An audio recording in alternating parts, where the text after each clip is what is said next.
Assalamualaikum warahmatullahi wabarakatuh. Alhamdulillahirabbil alamin. Pada kesempatan kali ini ya, kita masih bisa menjalankan aktivitas kita. Mudah-mudahan kita senantiasa dalam lindungan Allah Subhanahu wa taala.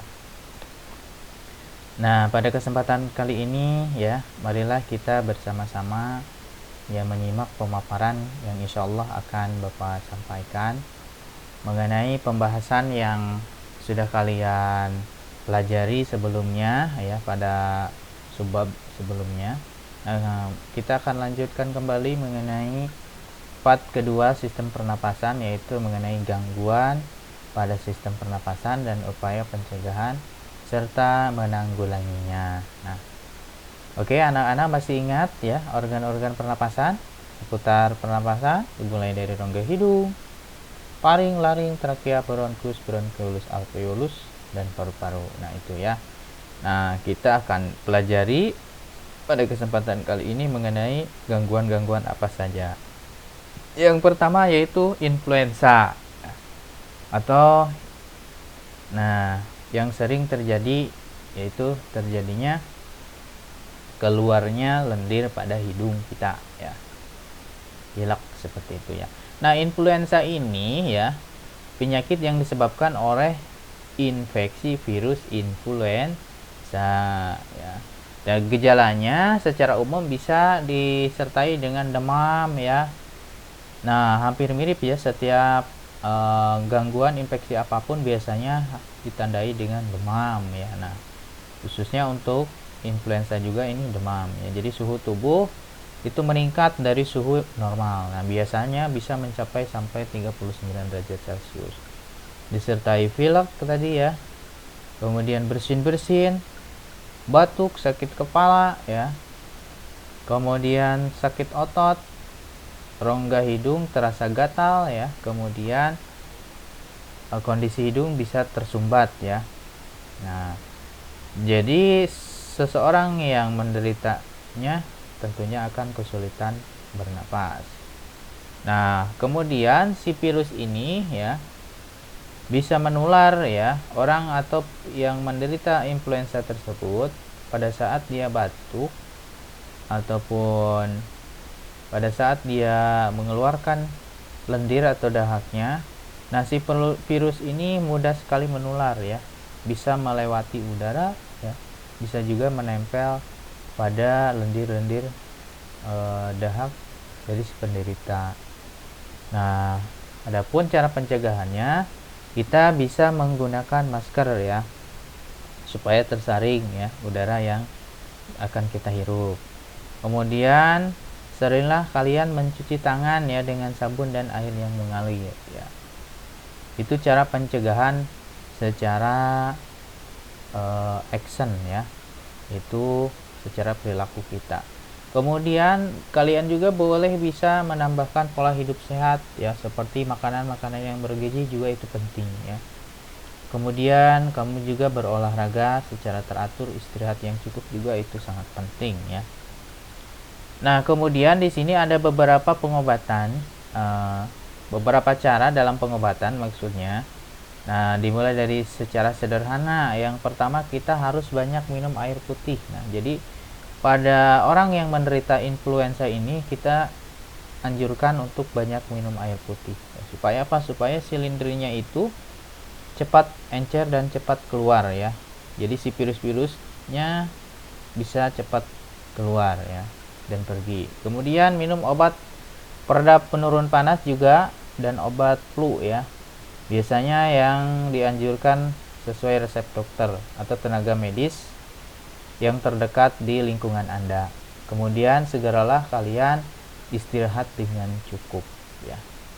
Nah, adapun menurut penelitian juga influenza ini bisa terjadi lebih parah bagi orang-orang yang stres atau banyak beban pikiran. Jadi diusahakan kalian itu pada saat sakit ataupun tidak sakit, diusahakan kalian tetap enjoy, relax, hindari stres ya. Supaya apa? Supaya kalian tetap bisa menjaga kesehatan. Kemudian yang kedua yaitu mengenai tonsilitis gangguan ini ya secara umum kita bisa mendengarnya yaitu istilahnya amandel ya. Jadi di mana secara normal ya si amandel ini sangat berperan penting ya untuk tubuh manusia, yaitu untuk pertahanan sistem imun. Karena di sini diproduksinya sel-sel sel darah putih yang berperan penting di dalam imunitas tubuh kita. Jadi di sini dia itu secara normal bisa menyaring virus dan bakteri yang masuk ya, bisa masuk melalui udara ataupun makanan.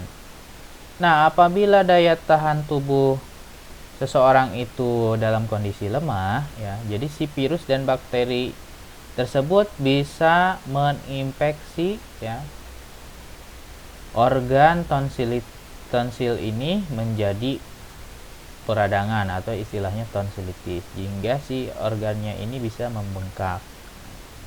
Nah, gejalanya otomatis yang pertama kalian bisa merasakan demam juga ya, sakit tenggorokan ya, kemudian peradangan ya, jadi kalian sulit menelan ya biasanya, kemudian sakit kepala ya, sakit pada leher dan telinga ya. Nah, kemudian di sini penyebabnya bisa oleh beberapa virus dan bakteri. Di sini ada namanya ya, adenovirus, rhinovirus, influenza juga bisa ya. Coronavirus. Nah, jadi coronavirus juga bisa menyebabkan tonsilitis, tetapi bukan corona covid ya. Kalau corona covid itu bagian dari keluarga coronavirus, tapi dia itu lebih ganas ya, karena bisa menginfeksi lebih berat lagi ya, bisa menginfeksi paru-paru ya, dan bisa menyebabkan kematian tentunya ya. Jadi kita harus tetap waspada ya. Jadi tidak semua coronavirus itu berbahaya, tetapi ada bagian dari coronavirus yang bisa mematikan, salah satunya yaitu corona covid ya, yang sekarang lagi terjadinya wabah.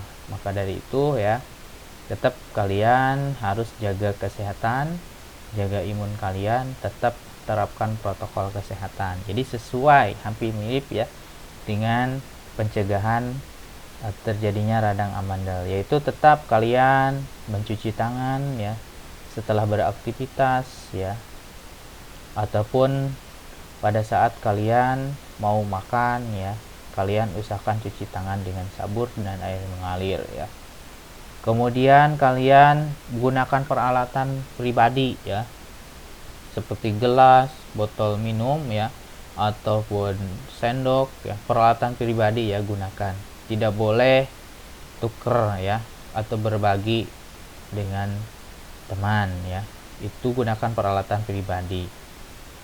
Kemudian kalian juga boleh menjaga jarak ya dengan orang yang sakit.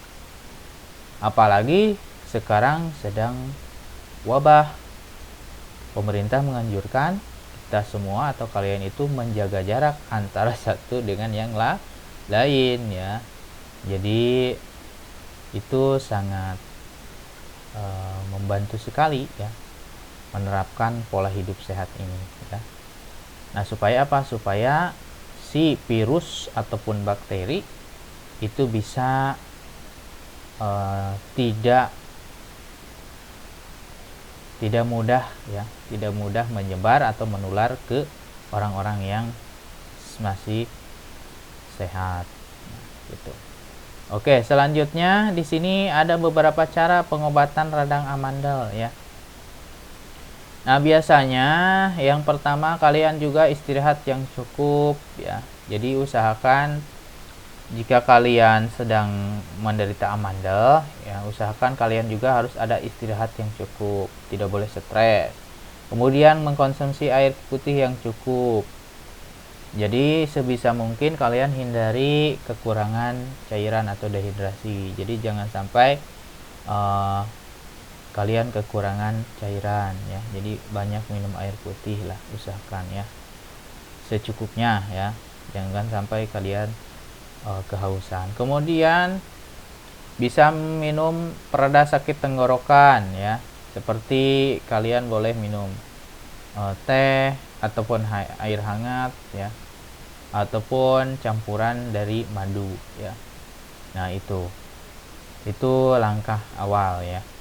Nah, kemudian kalian juga boleh mengkonsumsi permen ya, pereda sakit tenggorokan. Biasanya banyak ya yang dijual, tetapi tentunya permen ini atau boleh disebut dengan obat ya, obat isap ya, seperti FG-Prosis ya, itu juga bisa meredakan radang tenggorokan ya. Tapi tetap kalian harus ikuti ya aturan pemakaian sesuai dengan resep dokternya ya, misalnya 2 kali sehari atau 3 kali sehari ya, sesuai dengan usia atau dosis yang ditentukannya ya. Kemudian kalian juga dianjurkan minum obat antibiotik sesuai resep dokter ya. Nah, di sini contohnya seperti penisilin, clindamycin, cephalosporin. Jadi di sini obat antibiotiknya sesuai resep dokter ya. Jadi salah satu saja ya maksudnya. Tapi tergantung kepada dokter yang memberikan resep kepada Anda ataupun kepada orang yang sakit amandel atau tonsilitis tersebut ya. Nah, jika nyeri dan bengkaknya tidak sembuh, segeralah hubungi dokter terdekat ya. Jadi kalian konsultasikan lagi ke dokter ya. Supaya apa? Supaya ada tindak lanjutnya. Oke, selanjutnya yaitu faringitis. Nah, jadi kalau faringitis ini biasanya itu hampir mirip ya dengan tonsilitis, tapi kalau faringitis itu disertai dengan bercak-bercak merah ya. Kalau yang tadi makan membengkak dan bercak putih. Nah, kalau di sini itu bercak-bercak merah ya. Kemudian biasanya sama ya, bisa disebabkan oleh bakteri, virus maupun jamur. Jadi tergantung yang menginfeksinya ya. Nah, biasanya orang yang menderita faringitis ini suka disertai dengan radang amandel ya. Jadi biasanya dia juga menderita amandel biasanya ya. Jadi dia itu akan merasa nyeri saat menelan makan. Jadi kemungkinan besar ya orang yang terkena faringitis itu bisa mengidap amandel juga. Karena di sini yang diserangnya itu bagian organ saluran di sini ya.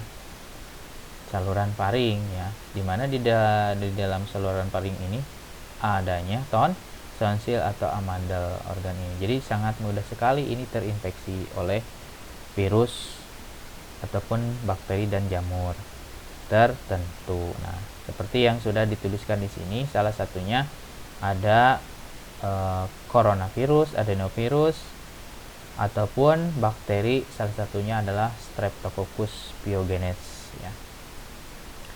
Jadi di sini bagaimana penanganannya? Nah, sama ya, tetap memberikan obat antibiotik ataupun anti jamur ya. Nah, biasanya obat itu diberikan, tetap kita harus mengikuti petunjuk dokter ya. Jadi jangan sembarangan kita meminumnya. Kalau ada petunjuk obat ini boleh digunakan, ataupun obat ini aman, masih dalam batas penggunaan, boleh kalian mengkonsumsinya ya. Ikuti aturan yang diberikan oleh resep dokternya. Kemudian kalian juga disertai dengan makanan yang sehat dan bergizi ya. Pola hidup sehatnya juga diterapkan ya. Supaya apa? Supaya sistem pertahanan tubuh kita ataupun kalian itu menjadi lebih kuat ya. Jadi di samping adanya pengobatan, didukung juga dengan pemulihan, yaitu dengan asupan makanannya yang bernutrisi ya, kemudian pola hidup yang sehat ya, seperti itu. Jadi untuk pencegahannya ya, di sini hampir mirip, berarti kalian tetap terapkan cuci tangan ya dengan sabun dan air yang mengalir ya. Boleh juga kalian menggunakan peralatan pribadi ya. Jadi hampir mirip ya. Nah, untuk pencegahannya hampir mirip dengan tonsilitis. Selanjutnya yaitu di sini ada pneumonia ya. Nah, pneumonia ini istilah awamnya itu bisa dikatakan orang mengatakan paru-paru basah ya. Jadi di sini infeksinya pada saluran pernapasan bronkus dan alveolus ya. Jadi di sini biasanya pneumonia ini infeksinya bisa oleh virus, bakteri, jamur, dan parasit yang lainnya. Namun yang secara umum ini pneumonia ini disebabkan oleh bakteri Streptococcus pneumoniae. Nah, ini salah satu jenisnya. Jadi biasanya orang yang menderita pneumonia ini terdapatnya cairan yang kental ya di dalam paru-parunya. Cairan tersebut tentunya dapat mengganggu ya pertukaran gas di dalam paru-paru ya. Hal ini yang akan menyebabkan oksigen diserap oleh darah seseorang akan menjadi berkurang ya, karena adanya cairan kental atau lendir tadi ya dari hasil infeksi virus atau bakteri Streptococcus pneumonia tadi ya. Sehingga di sini ya orang yang menderita pneumonia ditandai dengan gejala bisa demam, batuk berdahak, tidak enak badan, sakit pada dada, nah, dan mengalami kesulitan bernapas. Nah, kalau ada tanda-tanda seperti ini, segeralah kalian periksakan ke dokter ya. Nah, di sini pencegahannya ya bagi orang yang sehat tentunya ya, untuk mencegah itu biasanya memakai masker tetap ya. Protokol kesehatan juga ini berperan penting juga ya. Nah, memakai masker, mencuci tangan, kemudian kalian boleh makan yang bergizi, asupan makanannya juga harus ada ya. Olahraga, istirahat yang cukup. Boleh dengan kalian juga menjaga jarak dengan orang yang sakit tersebut ya. Kemudian di sini penanganannya biasanya tetap ya kalian harus diberikan antibiotik sesuai dengan resep dokter, atau di sini obat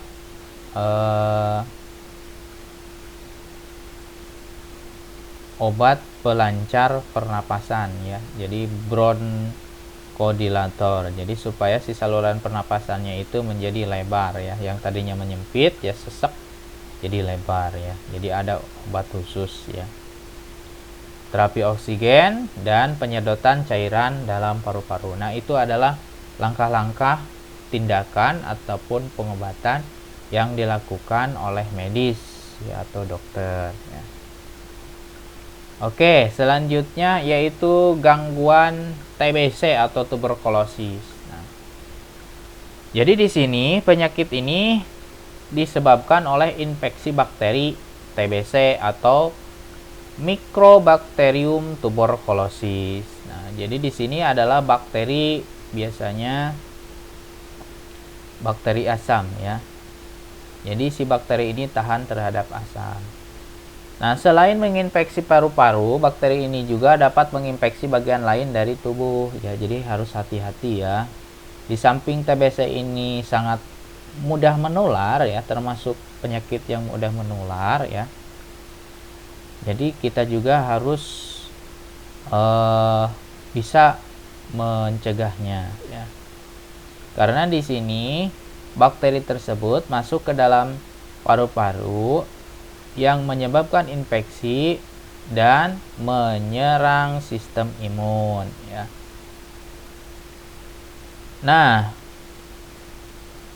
Agar bakteri tersebut tidak menyebar luas, biasanya si sistem imun seseorang tersebut atau sistem imun pada tubuh manusia biasanya bisa memakannya ya pada saat kondisi si bakterinya bisa ditangani. Nah, pada saat si imunnya lemah ya, maka si bakteri ini masuk ke peredaran darah, ke sistem limfa, dan bisa menginfeksi organ yang lain. Jadi tetap ya, ini walaupun bakteri ini sangat berbahaya, tetap kita harus bisa mencegahnya ya. Salah satunya kita terapkan pola hidup sehat, menjaga kebersihan ya, itu juga penting ya. Dan jangan mendekati orang yang terkena TBC tersebut, jadi tetap jaga jarak ya. Kemudian di sini gejalanya harus kalian ketahui karena di sini berhubungan dengan kondisi tubuh ya. Biasanya tubuh seseorang itu mudah lelah, berat badannya menurun, kemudian hilangnya nafsu makan disertai demam, keringat di malam hari, biasanya keringat dingin ya. Sulit bernapas, sakit kepala, dan batuk berdarah. Wah, ini harus diwaspadai. Tetap harus segera diperiksakan ke puskesmas ataupun ahli ya, laboratorium sesuai dengan petunjuk dokter. Nah, di sini langkah-langkah pencegahannya. Hindari kontak langsung ya. Jadi kita disarankan untuk menghindari ya terhadap orang penderita ya. Kemudian mengkonsumsi makanan bergizi dan sehat sudah jelas ya, supaya sistem imun ataupun metabolisme tubuh tetap berjalan dengan baik ya. Makanya asupan makanan yang bergizi dan sehat itu penting ya. Kemudian menerapkan kebiasaan hidup sehat ya, otomatis ini menjaga kebersihan lingkungan ya, mulai dari tempat tidur ya, ruang tamu, halaman rumah, lingkungan rumah ya, tempat kalian beraktivitas, sekolah, bekerja, itu juga harus diperhatikan ataupun dijaga kebersihannya. Kemudian rajinlah kalian berolahraga secara teratur ya. Kemudian memiliki ventilasi yang memadai di rumahnya. Jadi diusahakan ya, saluran udara pada rumah kita itu harus tersedia ya, supaya si udaranya itu bisa terjadinya pertukaran ya. Jadi supaya si udara di dalam rumah kita itu tetap segar ya dan sehat. Kemudian minum obat secara teratur bila sedang sakit. Jadi kalau kalian sedang sakit, misalnya flu ataupun amandel ya, ataupun kalian terkena sakit yang lainnya, usahakan kalian minum obatnya secara teratur sesuai dengan petunjuk dokter atau tenaga medis yang kalian temui ya. Minumlah obat secara teratur jika kalian kondisinya sedang sakit. Kemudian di sini juga bisa melakukan vaksin BCG ya. Nah, itu pun juga ya boleh ya diterapkan vaksin BCG. Tetapi yang paling penting kalian pola hidup sehat, menjaga kebersihan ya. Itu yang paling penting ya. Oke. Kemudian di sini pengobatannya, nah tentunya ini pengobatannya tidak boleh sembarangan ya, tidak seperti penyakit yang sebelum-belumnya bisa langsung kalian minum obat begitu saja. Karena di sini harus diperiksa ke puskesmas ya, dilakukan uji lab ya, diperiksa dahak seseorang tersebut. Nah, jika seseorang tersebut sudah dinyatakan mengidap penyakit tersebut, maka di sini dokter akan memberikan resep obat dan aturan pakainya.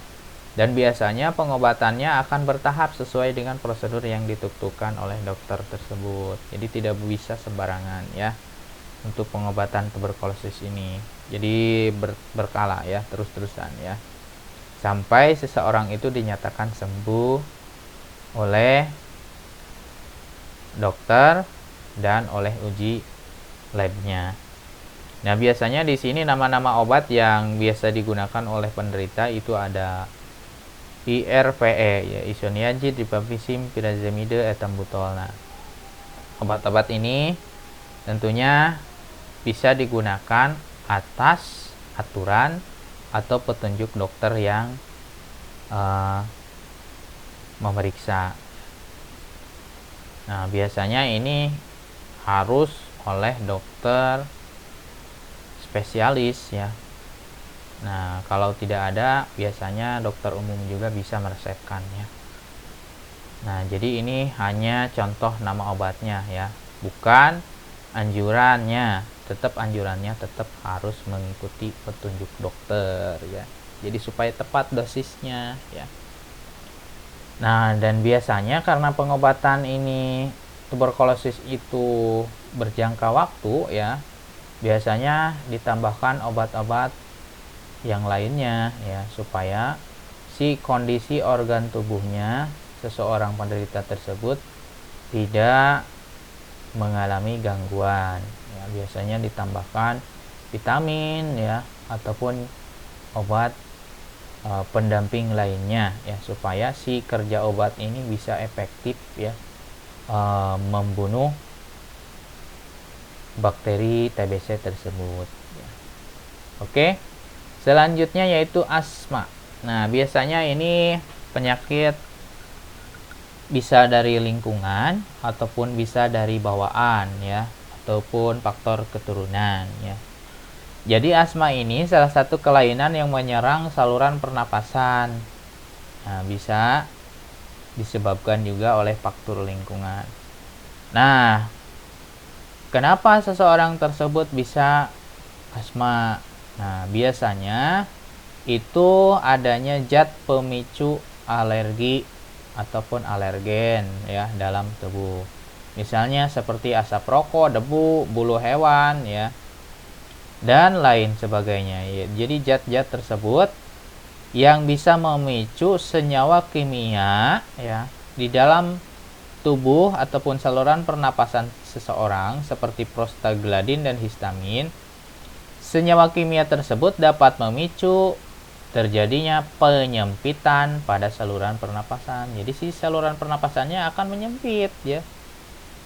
Karena apa? Karena tadi adanya zat alergen ya. Sehingga zat kimia prostaglandin dan histamin tersebut memicu terjadinya penyempitan saluran pernapasan ya. Sehingga orang tersebut akan kesulitan bernapas, gejalanya ya berhubungan kesulitan untuk bernapas, bisa mengalami batuk juga disertai dengan batuk, napas yang berbunyi, napas pendek, dan sesak napas. Itu yang berhubungan dengan gejala asmanya ya. Nah, untuk pencegahannya bagi orang yang sehat tentunya harus menjaga kebersihan, itu yang paling penting. Hindari benda-benda yang bisa memicu terjadinya asma ya, seperti asap dan debu ya. Ini pencegahan ini bisa diterapkan untuk orang yang sehat atau orang yang biasa terkena asma. Jadi harus mencegah ya, menanggulangi. Bagaimana? Yaitu terapkan kebersihannya dan hindari benda-benda yang bisa menyebabkan terjadinya asma seperti asap atau debu ya. Kemudian pengobatannya di sini tetap harus sesuai dengan anjuran dokter. Tetapi di sini ada gambarannya. Ada semacam obat yang dihirup ya, inhaler biasanya. Ada pereda dan pencegah. Di sini kalau yang pereda itu terbutalin, salbutamol ya, yang mampu melemaskan otot-otot di saluran pernapasan yang menyempit tadi ya. Jadi supaya apa? Supaya si saluran pernapasannya itu kembali menjadi normal seperti ini. Jadi di sini ada obat pereda dan obat pencegahnya ya. Nah, kalian bisa baca sendiri di ini alamatnya ya. Bapak juga ngambil dari sini ya.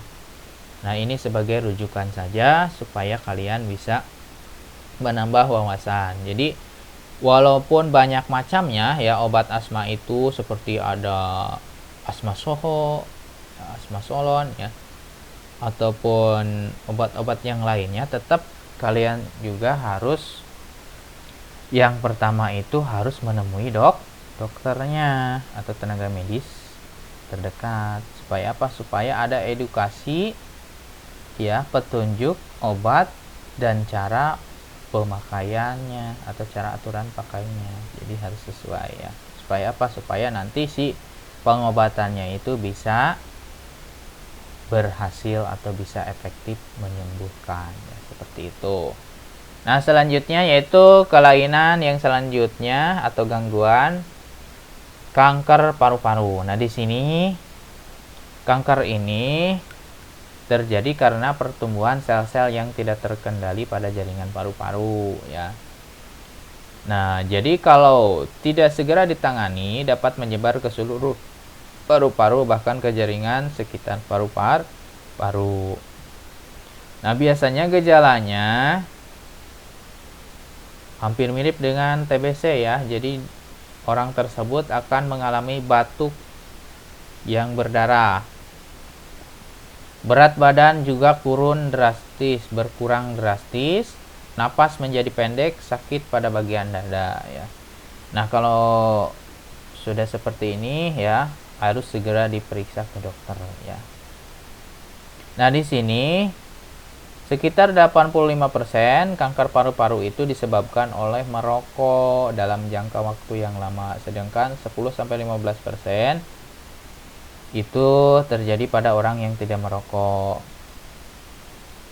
Kanker paru-paru pada orang yang tidak merokok dapat diakibatkan karena kombinasi faktor keturunan atau faktor lingkungan. Bisa dari faktor keturunan, bisa dari faktor lingkungan. Ya, bisa seperti zat-zat seperti menghirup debu ya, debu asbes ataupun polusi udara yang sudah mengandung gas-gas yang berbahaya ataupun partikel-partikel yang berbahaya ya, yang bisa mengganggu kesehatan atau pemicu terjadinya kanker paru-paru pada seseorang tersebut ya. Nah, cara pencegahannya otomatis di sini ya dianjurkan ya, supaya apa? Supaya tidak merokok ya. Kalau sebagai orang tua ya lebih bijaksanalah untuk tidak merokok, di samping mengurangi secara finansial ya. Tapi kan pada beberapa orang tertentu ya, kalau masalah finansial itu tergantung kepada usaha ataupun bisnis atau pekerjaan yang seseorang kerjakan. Tetapi walaupun demikian, anjuran tidak merokok itu ya, seperti pepatah mengatakan, jadilah menjadi orang tua yang bijaksana, karena lebih banyak madorotnya ketimbang manfaatnya. Jadi diusahakan tidak merokok. Nah, untuk kalian sebagai siswa dan siswi, walaupun kalian dikasih uang atau uang jajan, usahakan kalian tidak merokok, karena itu dilarang oleh aturan sekolah juga ya. Dan itu sangat tidak baik untuk kesehatan. Di samping tidak merokok, kalian juga harus jauhi asap rokok ya. Bagi orang-orang yang merokok ya, ataupun ada saudara yang merokok, kalian harus jauhi. Jadi jaga jarak ya. Supaya apa? Supaya asap rokoknya tidak kamu hirup. Kemudian periksa paparan radon di rumah. Jadi radon ini adalah gas yang tidak memiliki bau, biasanya dari hasil pembusukan uranium dari tanah atau di bawah rumah Anda. Nah, supaya terhindar dari gas ini ya, Anda usahakan memasang exhaust ya, ataupun ventilasi ya, supaya rumah kalian itu pertukaran udaranya itu stabil ya. Kemudian waspadai paparan karsinogenik. Jadi biasanya ini zat-zat yang berbahaya ya, yang dapat menimbulkan kanker ya, seperti makanan-makanan yang gosong ya, itu juga kalian harus hindari ya, seperti asap rokok ya, ataupun asap asbes ya, itu kalian harus hindari ya. Kemudian kalian juga tambahkan asupan sayur dan buah pada makanan Anda ya. Jadi konsumsi makanan yang mengandung nutrisi yang cukup, itu yang sangat penting ya. Supaya apa? Supaya sistem imun dan metabolisme dan pencernaan kalian tetap sehat ya, dan kalian bisa terhindar dari gangguan kanker paru-paru tersebut. Nah, lebih lanjut kalian boleh baca referensi dari artikel atau jurnal yang lainnya. Nah, sampai jumpa kembali di lain waktu ya. Cukup sekian dan terima kasih atas perhatian dan kerjasamanya. Mudah-mudahan pembelajaran jarak jauh ini bisa ada manfaatnya dan bisa membantu kalian lebih bergiat lagi di dalam belajar. Wassalamualaikum warahmatullahi wabarakatuh.